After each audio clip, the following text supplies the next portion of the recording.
Aleluya, gloria a Dios. Que Dios le bendiga, hermano, en esta mañana. ¿Cuántos están contentos? Es un privilegio estar en este lugar, amén.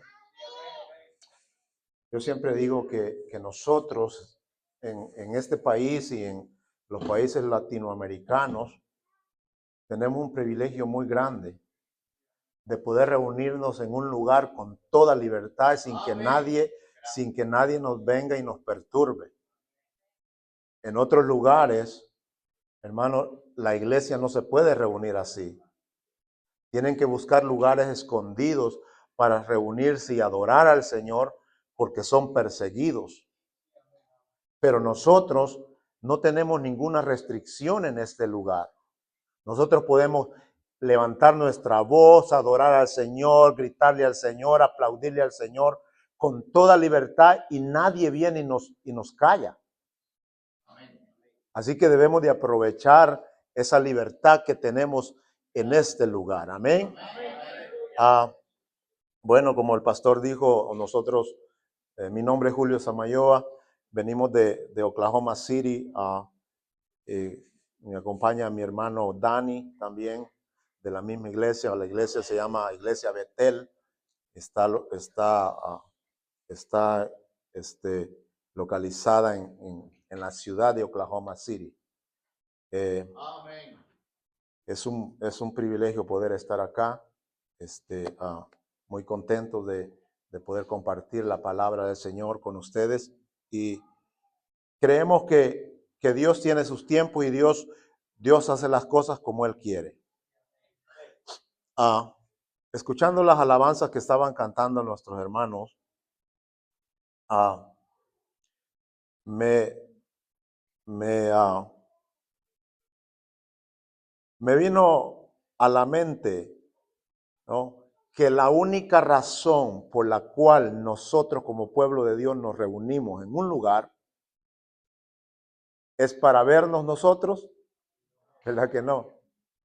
¿Es para hacer otras cosas? No. El único propósito de reunirnos como pueblo de Dios es para adorar al Señor, ¿verdad? Y hay una palabra que él dice en los evangelios, dice que donde dos se reúnen en su nombre, ¿qué dice que pasa? Y yo le hago esta pregunta esta mañana. ¿Usted cree que Él está aquí? Amén. ¿Cuál sería nuestra actitud si literalmente usted y yo pudiéramos ver a Jesús en este lugar? ¿Cuál sería nuestra actitud?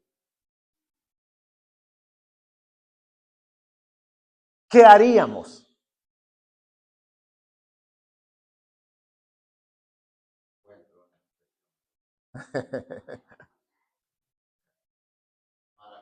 El pastor estaba leyendo en Apocalipsis acerca de la adoración en el cielo y lo que hacían estos seres vivientes.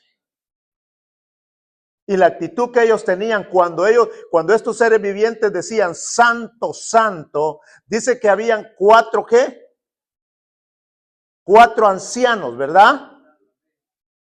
Y que cuando oían continuamente que decían santo, santo al que estaba en el trono, dice que ellos se quitaban ¿qué? Se quitaban sus coronas y las ponían ¿a dónde? Porque yo le voy a decir una cosa. Cuando la Biblia dice que nosotros somos reyes y sacerdotes, ¿verdad? ¿Verdad que sí? Somos real sacerdocio, nación santa, pueblo adquirido por Dios, para anunciar las virtudes de aquel que nos llamó de las tinieblas a su luz admirable, ¿verdad? Okay. Somos reyes y sacerdocios. ¿Cuál es el trabajo de un rey? ¿Cuál es el trabajo de un rey? Es gobernar un reino, ¿verdad? ¿Cuál es el trabajo del sacerdote? ¿Qué hace el sacerdote delante de la presencia de Dios? ¿Qué hace? Era el que era encargado de ofrecer los sacrificios y ministrar la presencia de Dios. Pero aquí está el problema. Cuando venimos a este lugar, no podemos venir como reyes. Porque a un rey se le da pleitesía. A un rey se le adora. Delante de un rey se postra. Y entonces nosotros cuando entramos a este lugar no podemos entrar como reyes.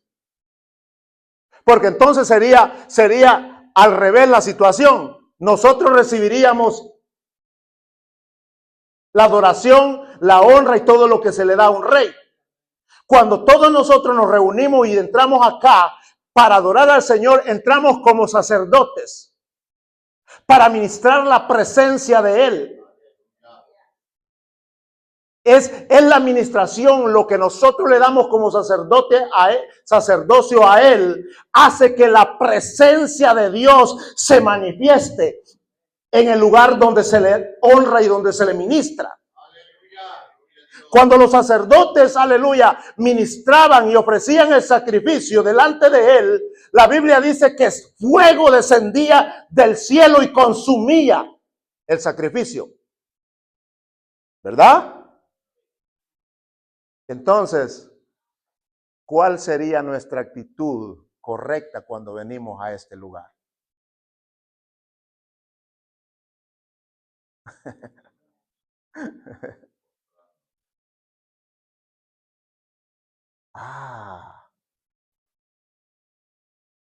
Si estos 4 ancianos que representan la iglesia,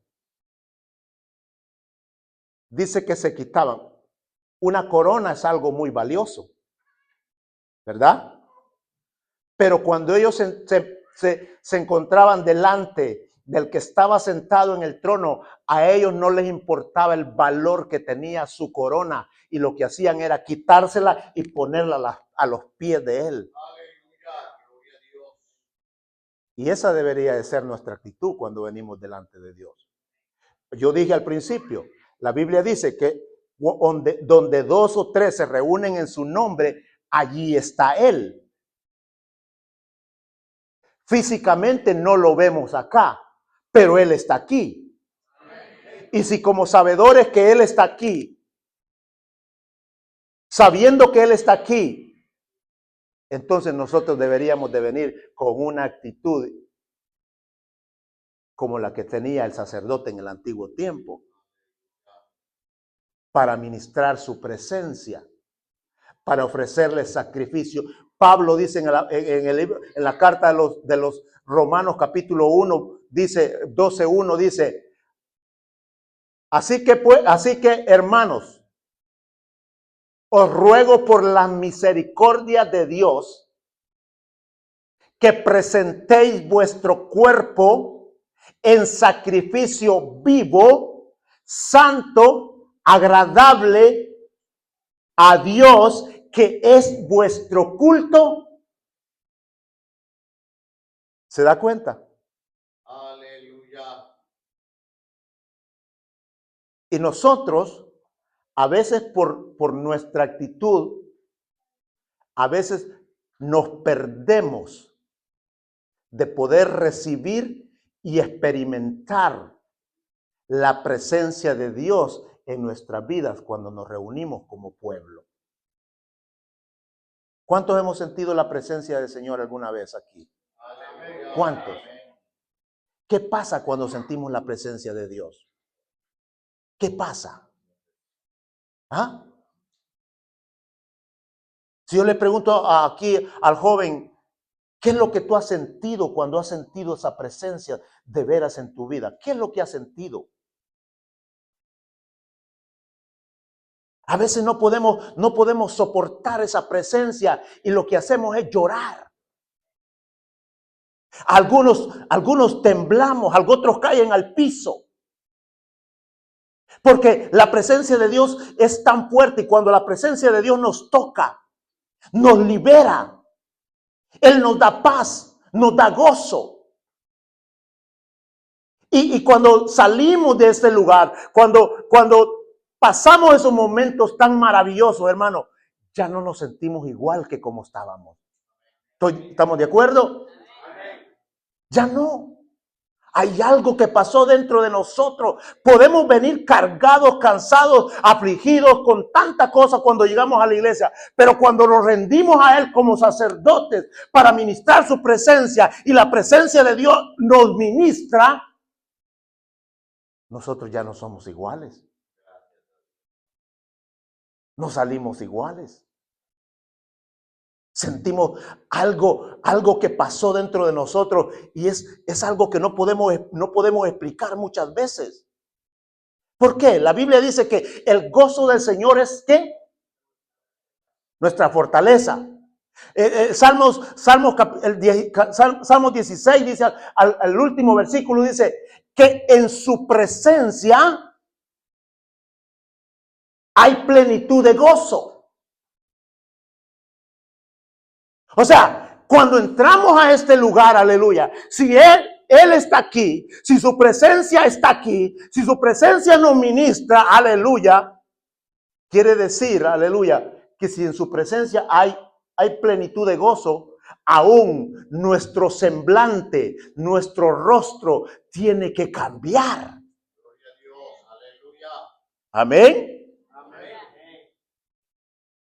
No sé por qué le estoy diciendo esto.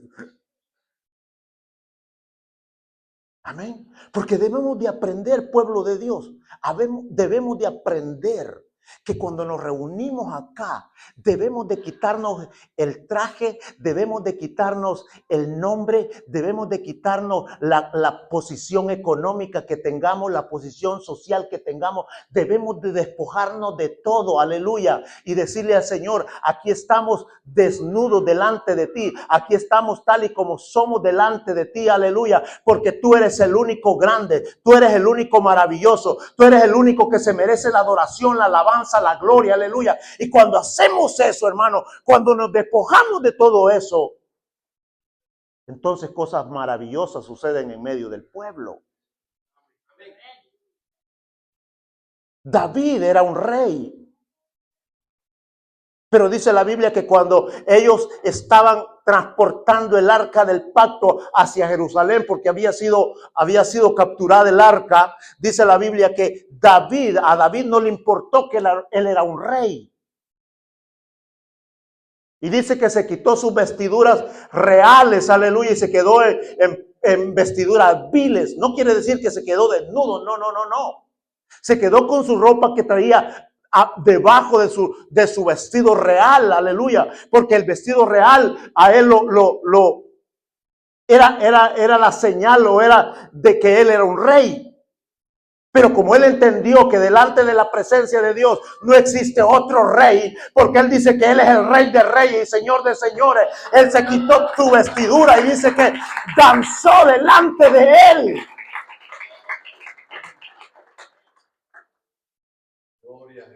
Y entonces dice la Biblia que su esposa Mical, esta señora que se llamaba Mical, estaba viéndola desde una ventana, viéndolo a él desde una ventana y se burló de él. Y le dijo, ¿cómo es posible que tú te rebajes delante de este pueblo?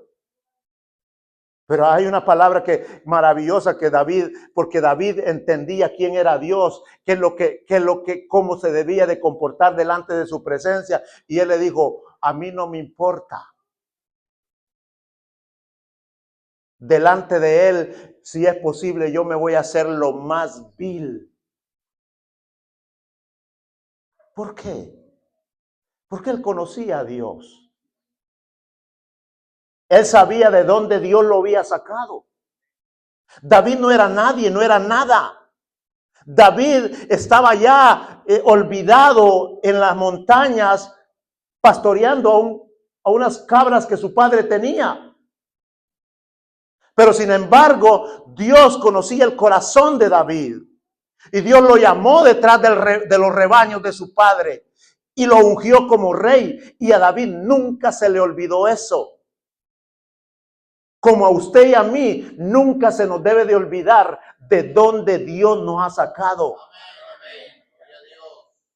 Entonces, cuando nosotros sabemos eso, cuando nosotros tenemos conciencia de eso, hermano querido, entonces lo menos que podemos hacer es despojarnos de nuestro orgullo, de nuestra, todo lo que usted le quiera poner y le queramos poner y decirle, Señor, Señor, en este lugar te voy a adorar con todo mi corazón, con todas mis fuerzas, con toda mi mente.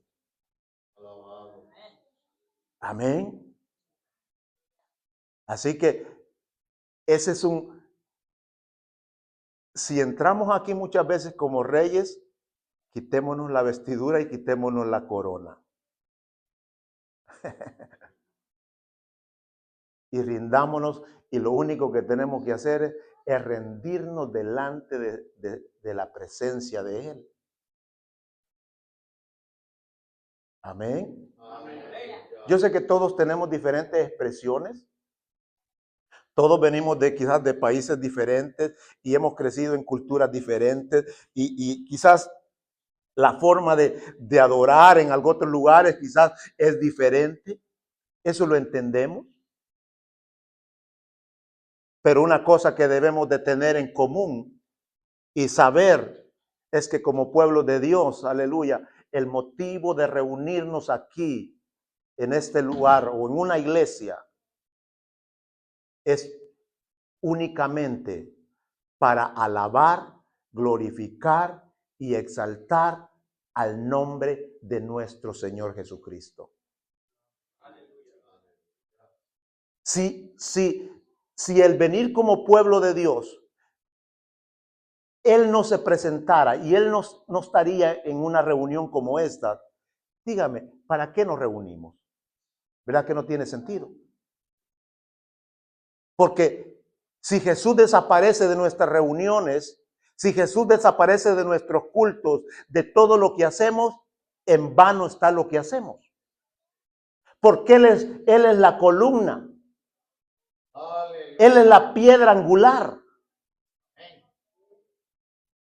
Si Jesús no está en nuestras reuniones, iglesia, en vano está lo que hacemos.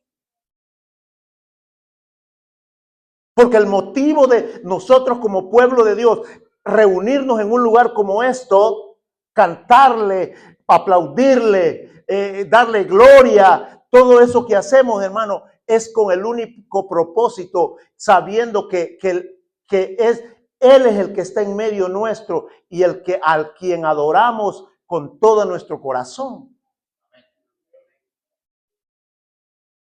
¿Y sabe una cosa? Cuando nos reunimos y adoramos al Señor como debemos de hacerlo, la presencia de Dios se manifiesta. Aleluya. Y eso tenemos ejemplos en la Biblia. Cuando el rey Salomón dedicó el templo, que dice que se reunieron, hicieron sacrificios y los cantores cantaban y todo eso. Dice la Biblia que la gloria de Dios descendió sobre ese lugar y aún ni los sacerdotes podían mantenerse de pie ni ministrar por la presencia de Dios. Quiere decir que cuando usted y yo nos unimos en adoración, en alabanza al Rey de Reyes y Señor de Señores, estamos provocando, aleluya, que la presencia de Dios se manifieste palpable en este lugar y en nuestras vidas. Y cuando Él se manifiesta, cosas grandes pasan. Recibimos sanidad, fortaleza, recibimos, aleluya, milagros. Porque es Él el que hace los milagros. Es su presencia el que hace los milagros. Es el poder de Él que hace los milagros. No es ningún hombre, no es ninguna mujer. Es Él únicamente. Aleluya. Así que esta mañana espero que usted le haya dado a Él con todo su corazón esa alabanza que Él se merece. Felicito a los músicos, los muchachos que están cantando, los felicito. porque son muy jóvenes y entienden qué es lo que hacen. Y quiero decir algo. Para todo lo que hacemos dentro de la obra del Señor, para todo lo que hacemos, todo el servicio que nosotros prestamos, para todo, hay algo que es indispensable para nosotros. Y es la llenura y el poder del Espíritu Santo. Amén. Es indispensable. Amén. Así que bueno, esto no es el mensaje. No le voy a quitar mucho tiempo de todas maneras. Pero debemos de aprender. Debemos de aprender. Debemos de saber por qué nos reunimos. ¿Para qué nos reunimos? ¿Qué es lo que debemos de hacer cuando nos reunimos? Debemos de saberlo. Porque de pronto podemos perder la oportunidad de experimentar su gloria por no saberlo o por no hacerlo. Una de las cosas que a mí me gusta cuando voy a una iglesia y estoy en la iglesia donde me congrego, hermano, yo me olvido de todo lo que está a mi alrededor. Levanto mis manos, aplaudo, me muevo y hago. ¿Por qué? Porque yo sé para quién lo hago.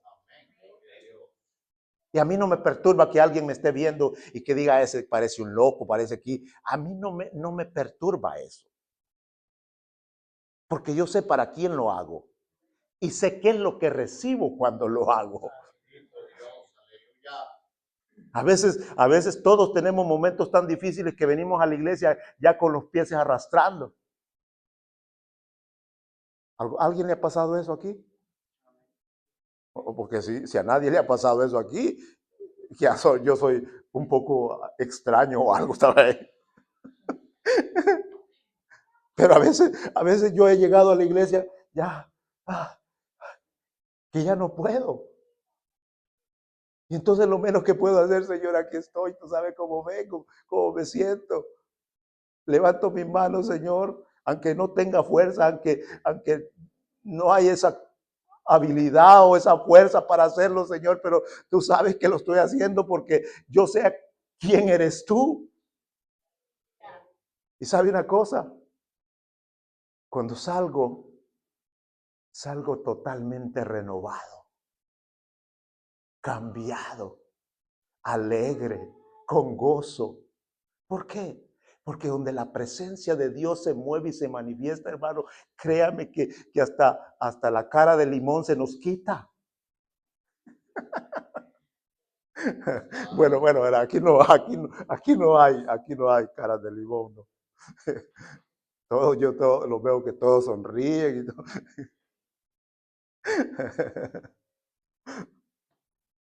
Pero así es.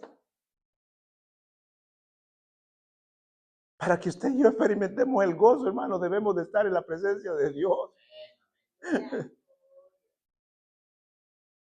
El gozo del Señor, mi fortaleza. El gozo del Señor. El gozo del Señor.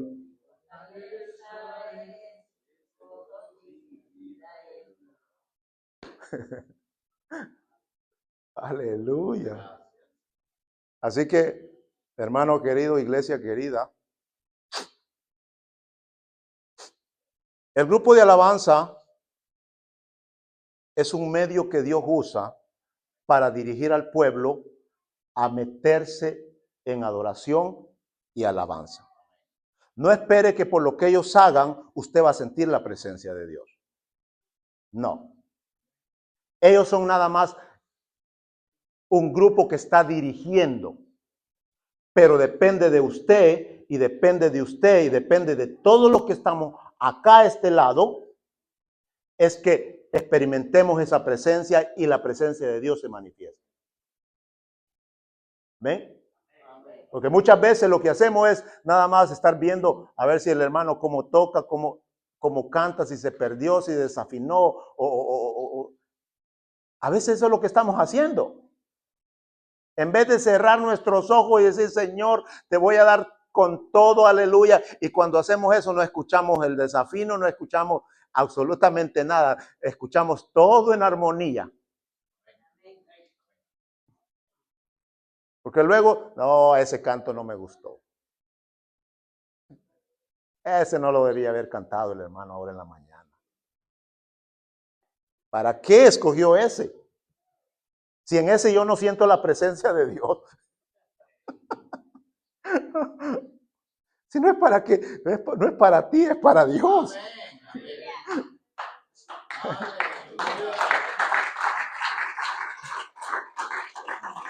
No es para nosotros, es para Él. Amén. Así que quiero felicitar a los músicos, a los muchachos que están ahí al frente cantando. Tienen un estilo muy peculiar. Él para cantar, pero I like it. Muy, muy bonito. Y los cantos los cantos que escogieron ahora esta mañana, todos los cantos que cantaron, son cantos muy inspirados. Y en eso tienen que tener cuidado. Siempre escoger cantos, no para la gente, sino para Él. Siempre. Porque de pronto a veces hay canciones que se vuelven populares. Pero si le ponemos atención a lo que dice, no son cantos para Dios, sino que para nosotros mismos. Y entonces nos encontramos en un lugar cantándonos a nosotros mismos. Y no es para nosotros. Es para Él. Amén. Así que Dios le bendiga, Dios le guarde. No he terminado todavía, le voy a quitar unos minutos. Pero quiero hoy esta mañana, estaba pensando, hermano, mire, estaba pensando que es tan importante. Algunos se recuerdan cuál fue las instrucciones, cuáles fueron las instrucciones que Jesús les dio a sus discípulos después que resucitó. ¿Alguien me pudiera decir cuál fue alguna de las instrucciones que el Señor Jesús les dio a sus discípulos después de haber resucitado? Sí, que se quedaran en Jerusalén. ¿Para qué? ¿Por qué se tenían que quedar en Jerusalén? ¿No? Para esperar su promesa. Cuando alguien se está marchando, por decir, cuando los papás van a salir de viaje, vamos a decirlo de esta manera. Cuando los papás van a salir de viaje y van a dejar solo los niños o los hijos cuidando, siempre les dan instrucciones, ¿verdad? ¿Verdad que sí? No te vayas a ir de la casa, no, te quedas cuidando, haz esto, haz otro, no vayas a hacer esto. Todos recibimos instrucciones y le damos instrucciones a nuestros hijos. Y esas instrucciones tenemos que obedecerlas, ¿verdad? Porque si no las desobedecemos como hijos y los papás regresan y no encuentran hecho lo que dijeron y desobedecimos, estamos en serios problemas. Jesús estaba a punto de partir de esta tierra y Él les da instrucciones a sus discípulos. Como dijo el hermano, les dijo, quédense en Jerusalén. La Biblia dice que del monte de los olivos ellos caminaron para Jerusalén y Jesús iba con ellos. Si conocemos la historia, ¿verdad? Entonces, ellos iban caminando con ellos tienen una conversación con Jesús y ellos están preocupados por muchas cosas terrenales, sin embargo no habían entendido lo que Jesús les había dicho acerca de lo espiritual. Ellos estaban pendientes de saber si Jesús pondría un reino terrenal. Pero Jesús les dice, pareciera que en la conversación Jesús no les hace caso y él les responde otra cosa. Pero lo que yo quiero compartir con ustedes es una frase que los apóstoles reciben. Y basado a esa frase que ellos reciben, la vida de ellos giró, caminó. Amén. Y vamos a leer la porción esta. Hechos capítulo 1, versos 6 al 11.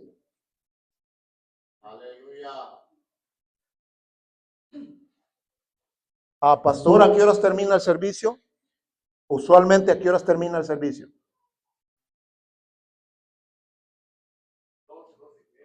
12 o 12:30. Ok. ¿Cuántos tienen ya la escritura? Vamos a leer Hechos capítulo 1, versículo 6 al 11. ¿Todos lo tienen? Ok. Leemos en el nombre del Padre, del Hijo y del Espíritu Santo. Dice, los cuales también les dijeron, varones galileos. Vamos a leer antes para entender lo que estamos leyendo, porque si no, no vamos a entender esa parte. Dice, vamos a leer del verso 6.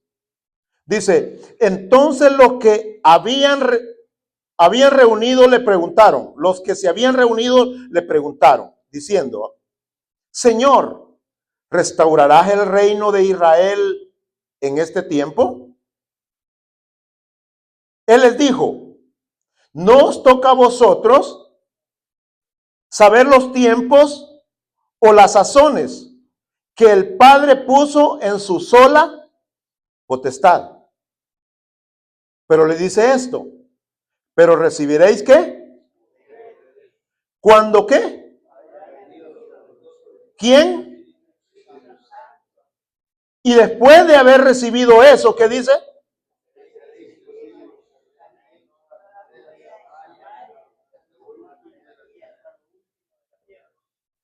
Luego dice el verso 9. Y habiendo dicho estas cosas, viéndolo ellos, ¿qué pasó? ¿Y qué? Imagínense.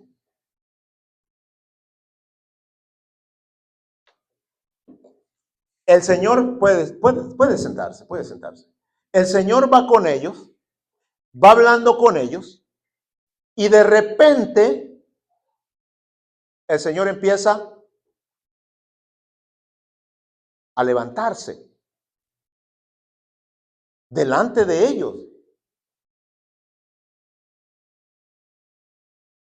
Quiero que ponga atención a esto. Okay. Jesús había estado con ellos ¿cuántos años? Aproximadamente 3 años y medio con ellos, ¿verdad? Ese fue el tiempo que Jesús había estado con sus discípulos. Ellos habían visto lo que Jesús hacía, el poder que tenía, cómo él enseñaba, cómo él trataba a las personas. Ellos habían visto todo esto. Ellos pensaban que Jesús era el rey que iba a venir a liberarlos de la opresión del Imperio Romano. Pero entonces, cuando Jesús muere, cuando Jesús lo agarran, lo golpean y luego muere, para ellos pareciera que se murió la esperanza que ellos tenían.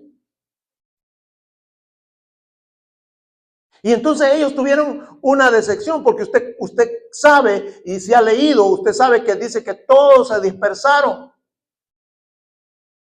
Todos quedaron tristes por la muerte de Jesús, porque ellos no habían entendido lo que Jesús había hablado con ellos.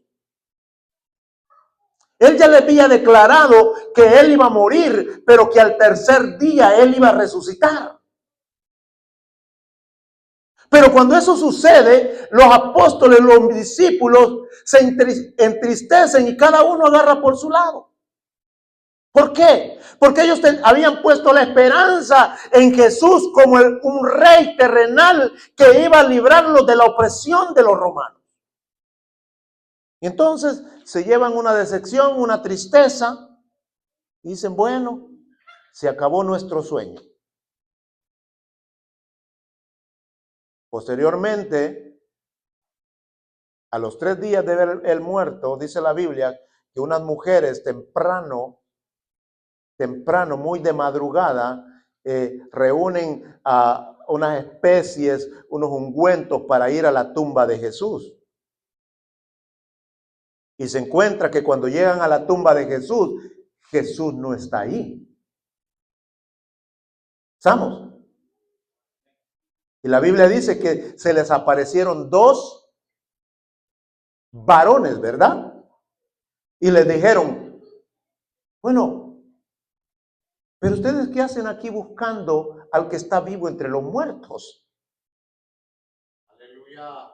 Y ellos les dan instrucciones y les dicen, váyanse y avísenle a los discípulos, ¿verdad? Entonces, después de que él muere, después de que ellos están tristes porque él ha muerto, nuevamente revivan el sueño que había muerto, la tristeza que ellos tenían se desaparece y otra vez están alegres. Pero en el camino del monte del Olivar o de los Olivos para Jerusalén, cuando ellos van, resulta que Jesús vuelve a desaparecer y ellos se quedan solos. Aunque ellos no estaban solos. Porque en San Juan capítulo 14, Él les dice, os conviene que yo me vaya. Porque si yo no me fuere, el Espíritu, que dice, no vendría. Es algo contradictorio, ¿no? No, Jesús, nosotros te queremos a ti aquí porque nosotros vemos lo que haces, vemos el poder que tienes, vemos. Ellos querían a Jesús, pero Jesús dice no. ¿Por qué? ¿Por qué usted piensa que Jesús dijo no, yo me tengo que ir? ¿Por qué?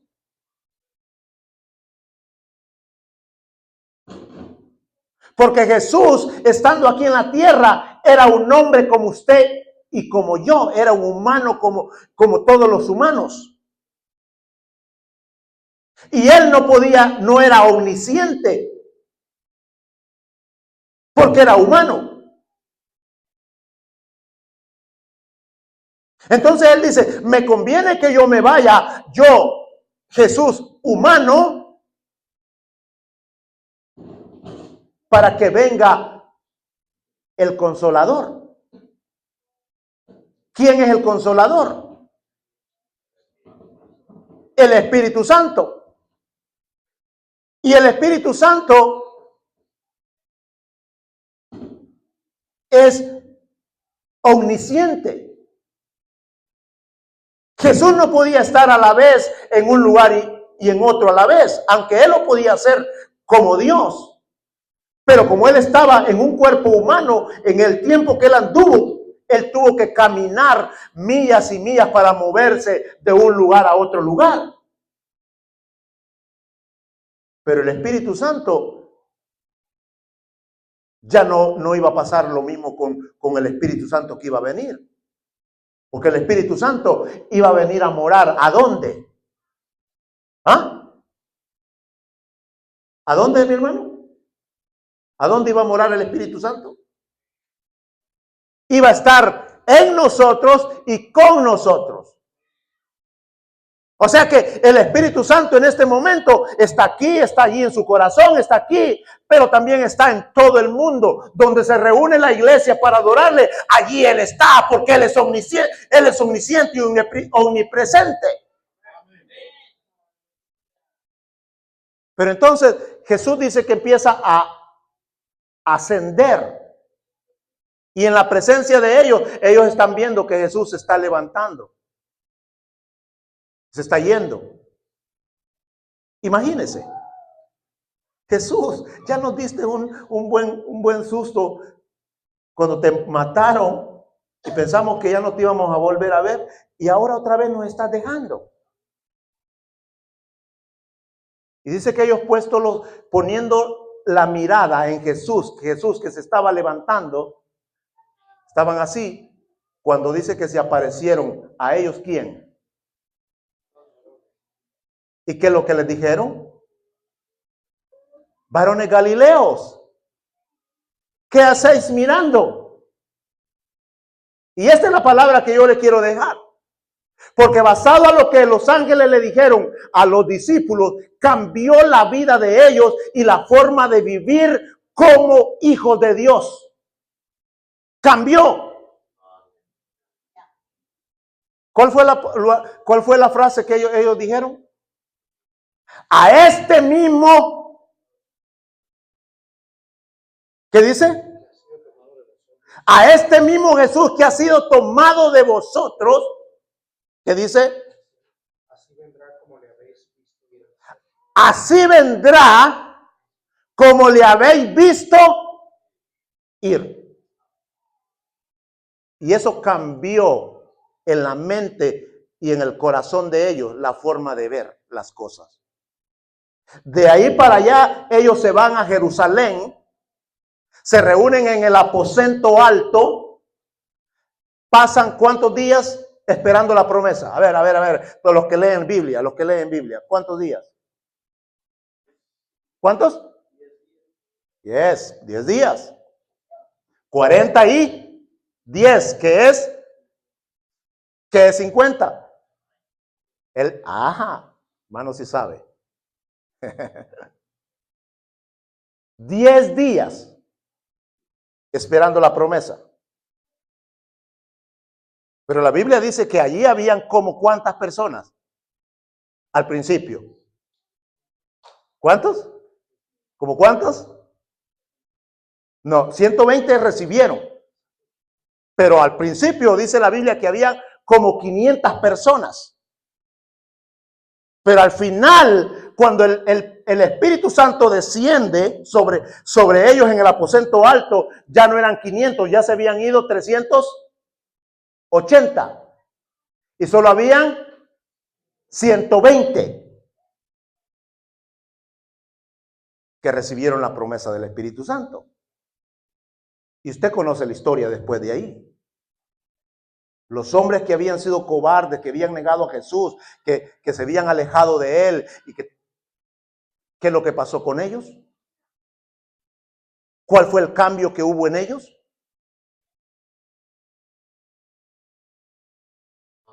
Ayúdeme a predicar. Ahora estamos interactuando. ¿Qué es lo que cambió en ellos?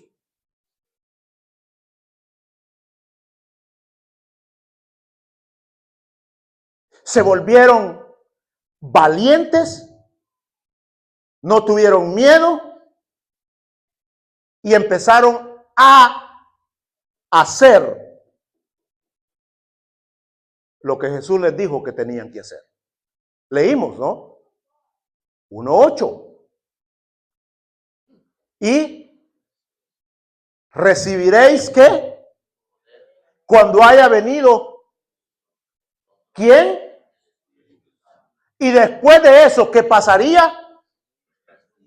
Me seréis testigos en Jerusalén, Judea, Samaria. Pero eso iba a suceder después de ¿qué? De la llenura del Espíritu Santo. O sea que la llenura del Espíritu Santo sobre esas 20 personas, sobre los discípulos y sobre todos los que estaban allí, cambió el estilo de vida de ellos. Cambió. Aparte de eso, más la palabra que los ángeles les dijeron, no estén viendo para arriba, miren, ese mismo Jesús que ahora se está yendo, es de él, de la misma manera va a descender. ¿Qué es lo que los ángeles estaban diciéndole a los discípulos con esa palabra? ¿Ah?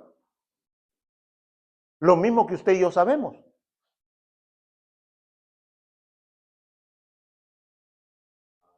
Que Jesús regresará. La pregunta es, ¿estamos listos? Are you ready?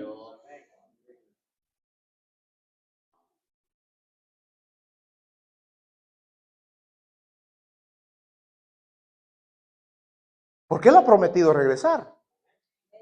O sea, él no va a no cumplir lo que él ha dicho. Él va a regresar. Y todos a veces predicamos o decimos, la venida del Señor está. ¿Cuántos decimos hemos dicho esa frase de todos los que estamos aquí? ¿Cuántos? ¿Verdad que sí?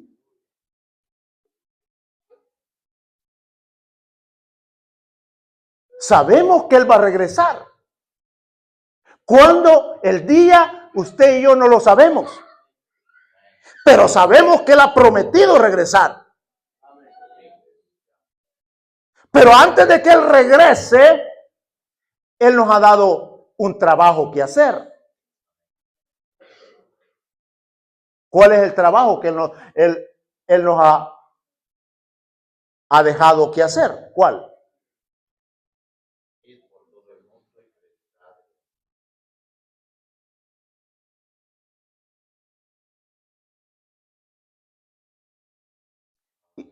Y eso es lo que pasó en los discípulos. Porque ellos vivían cada día de su vida, escúcheme, cada día de su vida como la deberíamos de vivir usted y como yo y como iglesia. Ellos vivían cada día de su vida pensando que Jesús podría regresar en cualquier momento.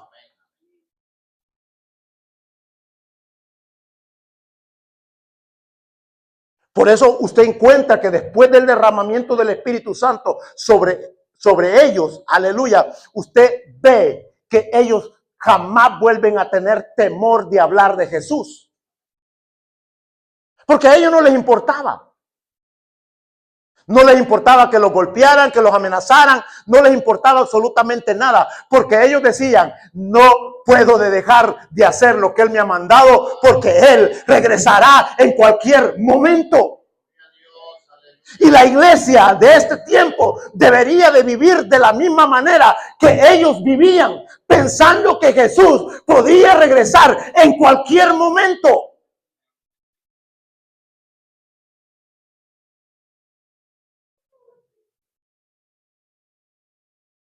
Pero la verdad es que muchos de nosotros, o mucho hablando generalmente, no, yo no estoy hablando de esta iglesia, estoy hablando en general. Muchos ni siquiera estamos conscientes de que Él puede regresar de aquí a un segundo, en una noche que nos acostemos. Puede regresar mañana, puede regresar ahorita mismo.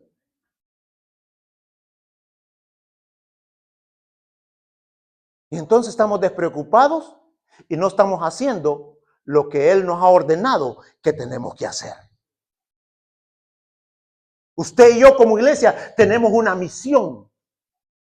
¿Cuál es la misión? ¿Cuál es la misión?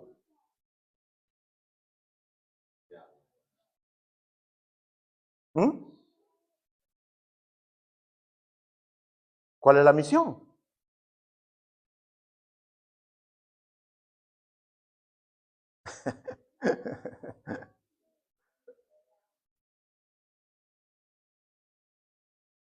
La misión es ir. ¿Y la comisión?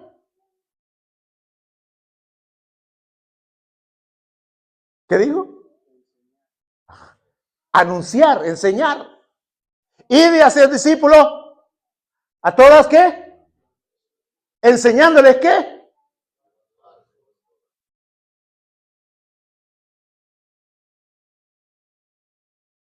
Pero si nosotros no tenemos conciencia de esa palabra que los ángeles les dijeron a ellos, que ese Jesús que estaban viendo levantarse, así como lo habían visto levantarse, él iba a regresar.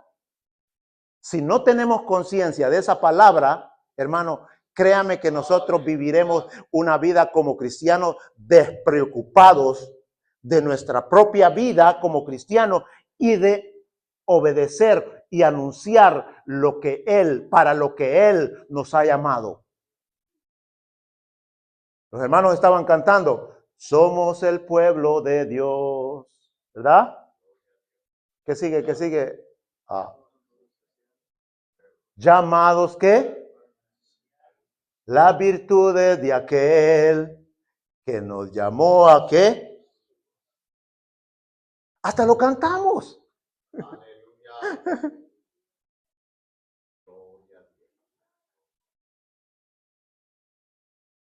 Pero mientras usted y yo no estemos conscientes de que la muerte nos puede sorprender en cualquier momento y que el Señor nos pueda sorprender en cualquier momento, no estaremos conscientes de que tenemos que hacer el trabajo que el Señor nos ha encomendado.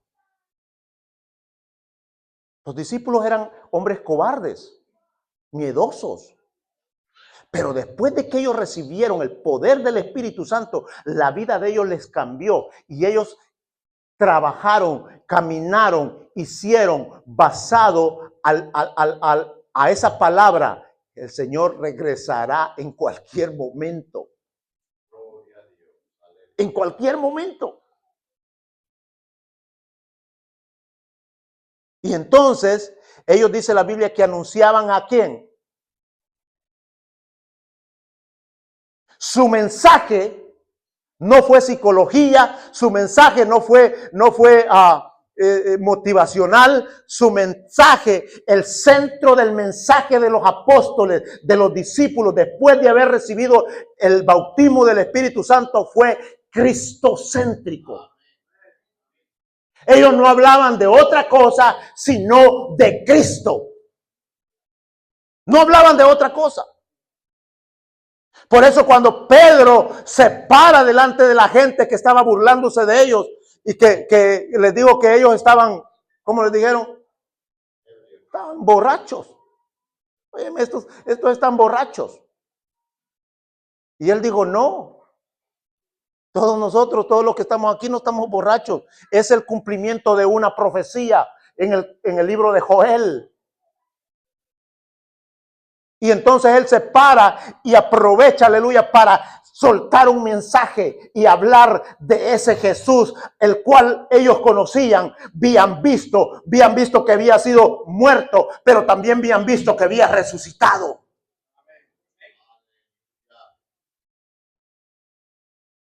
El Pedro que negó a Jesús 3 veces. El Pedro que dijo, no, Señor, yo no te voy a negar.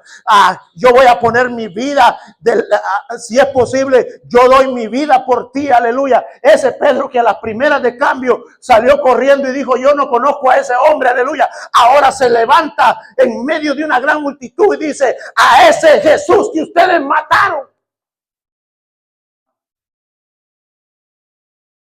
Y usted conoce el primer mensaje que él da de Jesús. ¿Cuántas personas vinieron a Cristo?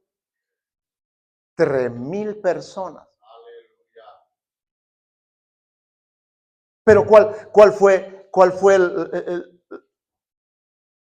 la causa por qué vinieron 3,000 personas? Mire, Muchas veces nosotros no vemos venir gente a Cristo. ¿Sabe por qué? Primero porque lo presentamos mal. Ir al Señor, presentamos al Señor Jesús como que es el que nos va a resolver todos los problemas. Viene a Cristo y se resuelve todos tus problemas. Y todos los que estamos aquí, que tenemos ya varios años de servirle al Señor, sabemos que eso no es verdad.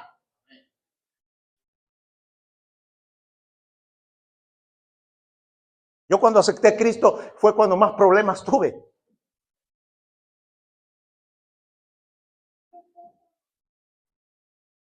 Y entonces la gente, como se les presenta a un Jesús incorrecto, a la primera de cambio, cuando las cosas se ponen un poco duras, lo que hacen, bueno, pero que a mí me dijeron que ese Jesús a mí ya no me iba a dejar sufrir, a mí me iba a bendecir en todo, me iba a dar todo iba a estar bien. Y eso no es verdad. ¿Y entonces qué hace la gente? Irse. Porque no presentamos a un Jesús correcto.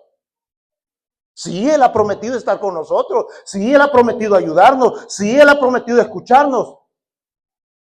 Pero también Él dice que aunque andemos en valle de sombra y de muerte, no temeremos. O sea, quiere decir que vamos a pasar valles, que vamos a pasar situaciones. Cuando pases por las aguas no te ahogarás, cuando pases por el fuego no te quemarás. Quiere decir que vamos a pasar dificultades. Con la única esperanza es que Él ha prometido en medio de todo eso estar con nosotros.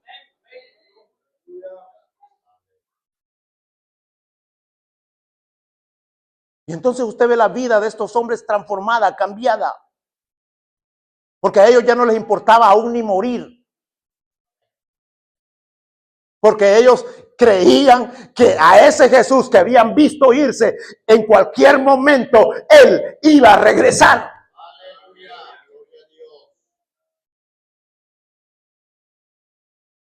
¿Cuántos creemos que el Señor puede regresar en cualquier momento? Él puede regresar en cualquier momento.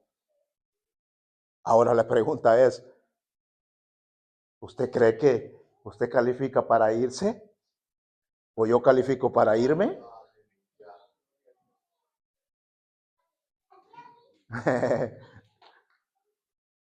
Porque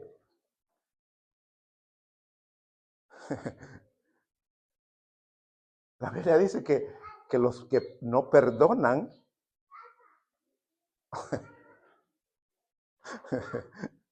¿qué dice que los que no perdonan qué? ¿Qué dice la Biblia? Que los que no perdonan no son perdonados. Y si no somos perdonados, entonces quiere decir que no podemos entrar. Pero ¿cuántos de nosotros dentro de la iglesia, tenemos cosas que no hemos perdonado? ¿Ah? ¿Cuántos de los que estamos aquí o de la iglesia en general hay resentimiento en nuestro corazón y no amamos a nuestro hermano? ¿Ah? Pero profesamos que Cristo viene en cualquier momento y que nos vamos. Me voy con Él, me voy con Él.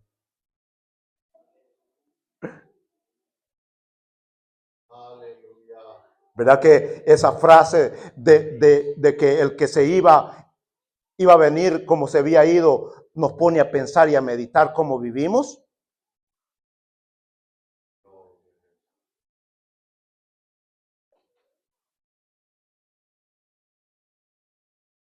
Pero entonces después de eso, estos hombres experimentaron el poder y la gloria de Dios manifestada. En el primer mensaje, 3,000 personas. En el capítulo 4 del libro de los Hechos, Pedro y Juan iban a la hora tercera, dice la Biblia. ¿A dónde? Al party. Al templo como de. Y dice que en la entrada, en la puerta de la Hermosa, llamada la Hermosa, había un hombre cojo de nacimiento. ¿Verdad que todos conocemos la historia? Entonces cuando dice, cuando este hombre vio a Pedro y a Juan que iban, dice, él estuvo atento a esperar que Juan y Pedro le dieran una limosna. Pero como Pedro ya había recibido y había entendido y había escuchado las palabras de los ángeles, dijo, no tengo oro ni tengo plata, pero lo que tengo te doy. En el nombre de Jesús, escúcheme, en el nombre de Jesús, levántate y anda. Dice la Biblia que Pedro agarra al hombre del brazo y lo levanta. Inmediatamente sus piernas, sus rodillas se enderezan. Y dice que entra acompañando a Pedro y a Juan al templo, gritando, saltando y alabando al Señor. ¿Por qué? Porque estos hombres habían entendido, después de haber recibido el poder del Espíritu Santo sobre su vida, habían entendido que Jesús les había dicho, estas señales seguirán a aquel que cree. En mi nombre, ¿qué?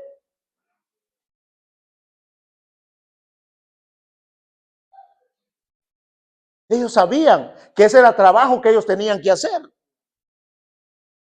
Que sobre ellos estaba el poder del nombre de Jesucristo para hacer las obras que él había hecho. Él les había dicho, obras mayores que estas, ¿qué? Harían. O sea que cambió la forma de pensar de ellos y basado a esa declaración de los ángeles, aleluya, ellos trataban de cumplir y obedecer lo que Jesucristo les había ordenado que tenían que hacer. Si usted lee las cartas de Pablo, se da cuenta que Pablo es el que más habla acerca de la venida de Jesucristo. O sea, quiere decir que todos estos hombres creían en la venida eminente de Jesucristo como nosotros lo creemos.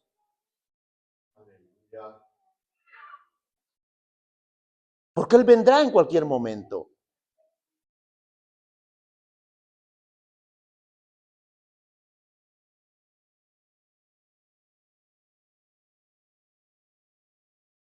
Él se aparecerá en cualquier momento.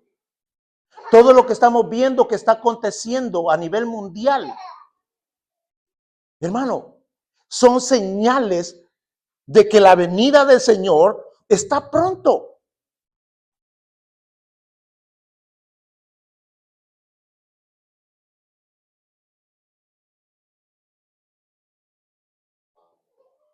Debemos de prepararnos. Pero para prepararnos necesitamos, y para hacer la obra que el Señor nos ha enviado a hacer, hermanos, necesitamos ser llenos del poder del Espíritu Santo. Porque eso es lo que la palabra de Dios dice, ¿verdad?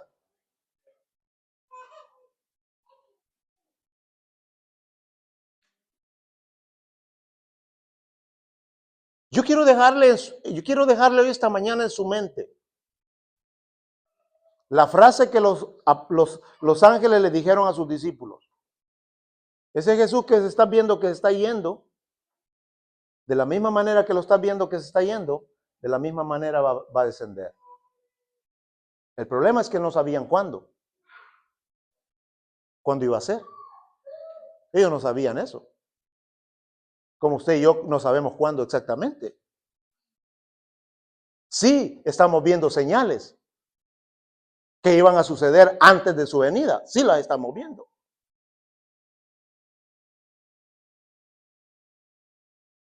Pero la pregunta es, ¿estamos viendo las señales y estamos ejerciendo la autoridad y el poder que ha sido delegado sobre nosotros como iglesia?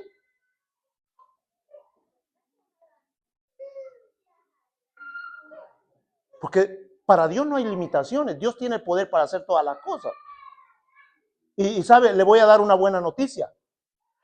Para que el poder de Dios se manifieste aquí en esta tierra, el único medio y el único agente para que eso suceda se llama iglesia.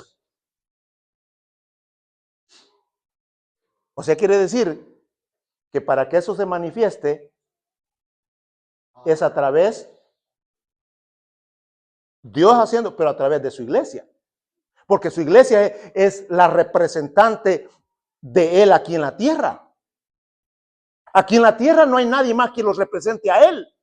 Es la iglesia, y la iglesia es usted y soy yo. O sea, la iglesia no es un edificio.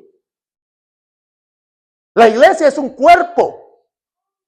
La iglesia es usted y yo. La Biblia dice que nosotros somos templo y morada ¿de qué? Eso quiere decir que nosotros somos la iglesia. Donde quiera que vamos, donde quiera que nos movemos, la iglesia va. Porque la iglesia es usted. La iglesia soy yo.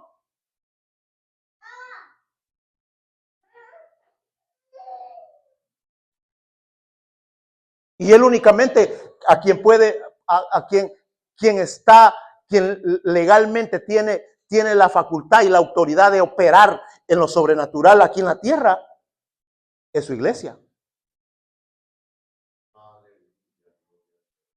Pero muchos de nosotros nunca, ni siquiera creemos eso y nunca hemos visto la gloria de Dios manifestada, ni tenemos ni siquiera la noción de que Dios puede usar nuestras manos, nuestra boca para manifestar su poder y su gloria.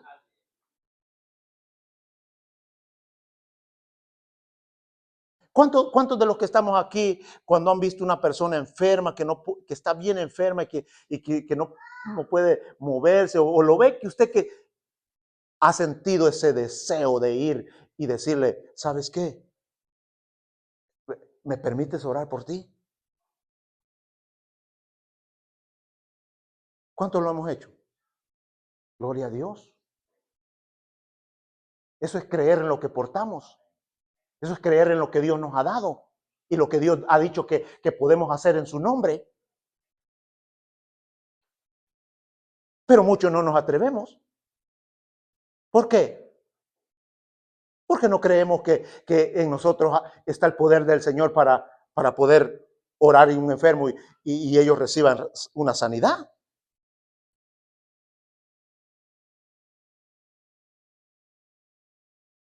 Pero Él quiere usar tus manos, no solo para tocar, sino para sanar enfermos. Él quiere usar tu boca, no solo para cantar, sino para que hables de Jesús. Y de Jesús, Jesús es el único que salva, el único que liberta, como lo que estábamos cantando hace un rato. Gloria a Dios, aleluya. Pero la cuestión es, ¿estamos dispuestos? ¿Tenemos la disposición? ¿Creemos en realidad lo que Dios nos ha dado y que quiénes somos para Él? ¿De veras estamos convencidos de quiénes somos para Él? Porque eso cambia la historia de nuestra vida. Eso cambia nuestra actitud. Eso cambia la forma de ver las cosas. Porque nosotros somos únicamente los portadores, no somos los que portamos, somos los portadores.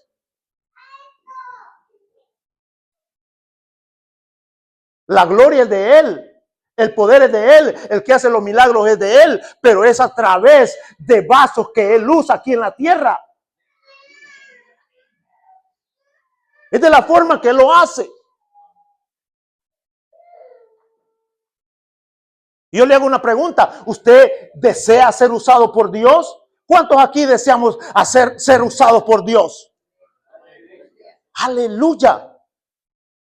Mire, cuando tenemos ese deseo, hermano, hay un fuego por dentro de nosotros, aleluya, que cuando vemos una situación, una dificultad o algo que está pasando, que de la única forma que se puede solucionar es con una oración en el poder, aleluya, de Dios, aleluya. Hay una inquietud dentro de nosotros.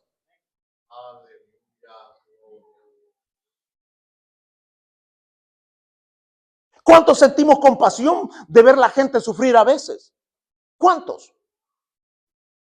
Y sabe, la solución es usted y yo. Es usted y yo. De compartir de ese Jesús que nos ha transformado, que nos ha hecho nuevas criaturas, que ha cambiado nuestra vida. Porque ¿cuántos de los que estamos aquí vivíamos una vida desordenada antes de venir al Señor? Levante la mano. Bueno, hay algunos que fueron santos desde que nacieron. Gloria a Dios. Pero yo no fui santo desde cuando nací. Yo no era cosa buena. Era la persona más odiosa que podía existir. Era el hombre más prepotente que podía existir. Era el hombre que se creía la última Coca-Cola del desierto. Era el que no tenía miedo a nada. ¿Qué quieres? Pero ¿sabe? Un día el Señor me encontró. Un día el Señor me quebrantó. Yo era de las personas que pensaba que los hombres no deben de llorar, como la canción. Pero ese día cambió mi vida. Ese día lo primero que empecé a ver y empecé a sentir, aleluya, cuando el Señor me encontró, es que de mis ojos empezaban a correr lágrimas, lágrimas tras lágrimas tras lágrimas. Y cambió mi forma de ser. Como creo que con todos los que estamos aquí. A muchos, todos los que estamos aquí, el Señor nos ha sacado de diferentes situaciones, de diferentes vicios, diferentes actitudes, a todos. Pero Él tiene el poder para cambiarnos. Y ahora podemos decir que somos hijos de Dios. Ahora podemos decir que somos pueblo de Dios. Ahora podemos decir que tenemos la entrada libre al lugar santísimo. Eso somos nosotros. Tomemos nuestra posición y permitamos que el Señor use nuestra vida para llevar a cabo y cumplir su propósito. Iglesia querida, aquí hay muchas sillas todavía vacías. Y los únicos que podemos hacer ese trabajo son ustedes. ¿Cómo? No avergonzándose de llamarse evangélicos o cristianos, como quiera usted llamarse, y no avergonzarse de Jesucristo, quien nos libertó y nos salvó. Porque muchos de nosotros a veces nos avergonzamos de mencionar y de compartir de Jesús. Muchos de nosotros nos avergonzamos algunas veces. Pero cuando sabemos que el trabajo no lo hacemos nosotros, sino que lo hace el Espíritu Santo, usando nuestra boca simplemente con decirte, mire, a veces hay cosas tan sencillas, frases tan sencillas como decirle a alguien, Jesucristo te ama. Hay testimonios donde las personas, aleluya, lo único que le han dicho a una persona es, Jesucristo te ama, y ha empezado a llorar.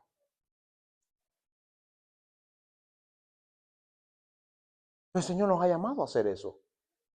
Y es más, nos ha empoderado para hacerlo.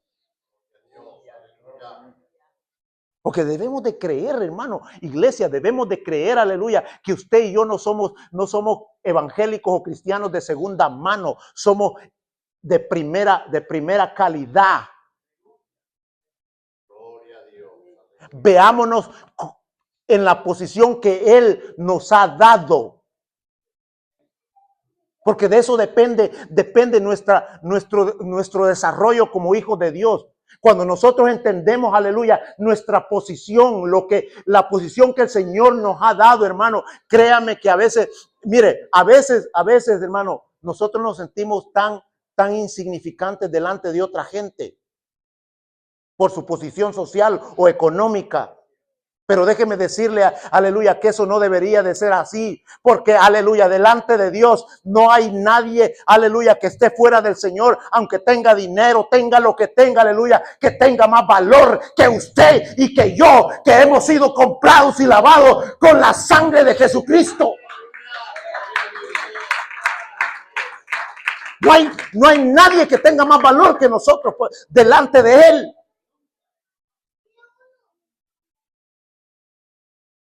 Por eso a veces que nosotros no hacemos lo que tenemos que hacer. Así que, iglesia, espero que este mensaje haya quedado grabado en sus corazones, en su espíritu. Y empecemos como iglesia a trabajar, a proclamar que el único que salva se llama Cristo. Y que no todas las personas, aleluya, van a ir al cielo. Que las únicas personas que pueden ir al cielo son aquellos que han aceptado a Jesucristo, se han reconocido como pecadores, que necesitan perdón, aleluya. Son las únicas personas. Y decirle a la gente, ¿sabe qué? Cristo te ama. Cristo quiere darte vida eterna. Pero para que tú puedas disfrutar o obtener la vida eterna, tienes que reconocer delante de Él que eres pecador y que necesitas ser perdonado. Porque Pedro les dijo a la gente que estaba allí, arrepentidos y convertidos, para que venga sobre vosotros tiempos de refrigerio. Pero si usted y yo no abrimos nuestra boca para hacer ese trabajo, ¿quién lo va a hacer? ¿Quién lo va a hacer? Ya tenemos el lugar. Precioso. Pero imagínese este lugar lleno de...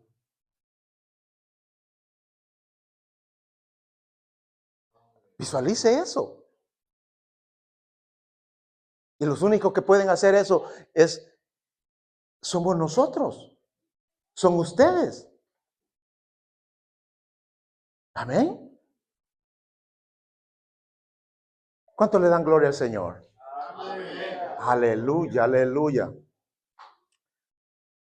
Terminamos con esto.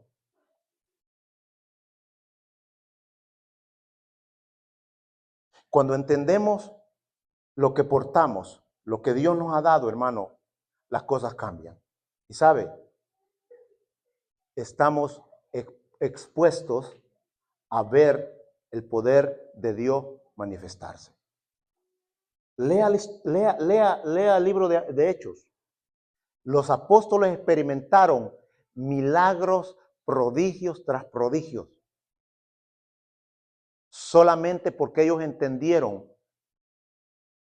quiénes eran en Cristo, qué es lo que ellos habían recibido y el poder que estaba sobre ellos.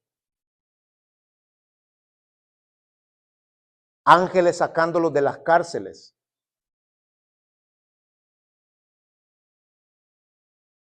Viendo toda clase de milagros. Viendo el poder de Dios manifestarse. Pero eso ellos lo experimentaron cuando ellos recibieron y entendieron que tenían que vivir todos los días basado a una frase que ellos habían escuchado. A ese Jesús que ustedes vieron irse, a ese Jesús esperen, porque Él, así como se fue, va a regresar.